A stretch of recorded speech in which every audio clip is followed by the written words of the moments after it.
کہ شام میں صدر بشار الاسد کی 24 سالہ حکومت کا خاتمہ ہو گیا۔ باغیوں نے دارالحکومت دمشق پر قبضے کا دعویٰ کیا ہے۔ غیر ملکی میڈیا کے مطابق شامی صدر نجی طیارے میں نامعلوم مقام کی طرف روانہ ہو گئے۔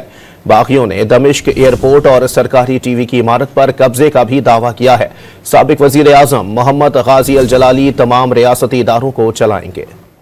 شام میں بشار الاسد حکومت کے 24 سالہ اقتدار کا سورج غروب ہو گیا۔ غیر ملکی میڈیا کے مطابق باغیوں نے شامی صدر کا تختہ الٹ کر دارالحکومت دمشق پر قبضہ کرنے کا دعویٰ کیا ہے۔ میڈیا رپورٹس کے مطابق شام کے 2 سینئر فوجی حکام نے بتایا کہ بشار الاسد طیارے میں سوار ہو کر دمشق سے نامعلوم مقام کی طرف روانہ ہو گئے۔ Syrian Observatory for Human Rights war monitor کا دعویٰ ہے کہ دمشق کے ہوائی اڈے سے نکلنے والا ایک نجی طیارہ ممکنہ طور پر اسد کو لے کر جا رہا تھا۔ باغی فورسز کے پاس بشار الاسد کے مقام کے بارے میں کوئی ٹھوس معلومات نہیں اور وہ انہیں تلاش کر رہے ہیں۔ عرب میڈیا کے مطابق شام کے باغیوں نے دمشق ایئرپورٹ اور سرکاری ٹی وی کی عمارت پر قبضہ کرنے کا دعویٰ کیا ہے۔ دمشق میں شامی وزارت خارجہ کی عمارت باغیوں کے قبضے میں آ گئی۔ شام کے شہر حما میں بشار الاسد کے والد حافظ الاسد کے مجسمے کو گھسیٹا گیا۔ بشار الاسد کے ملک سے فرار ہونے کے بعد باغی گروپ تحریر الشام ملیشیا کے سربراہ نے بتایا کہ پرامن انتقال اقتدار تک سابق وزیر اعظم محمد غازی الجلالی تمام ریاستی اداروں کو چلائیں گے۔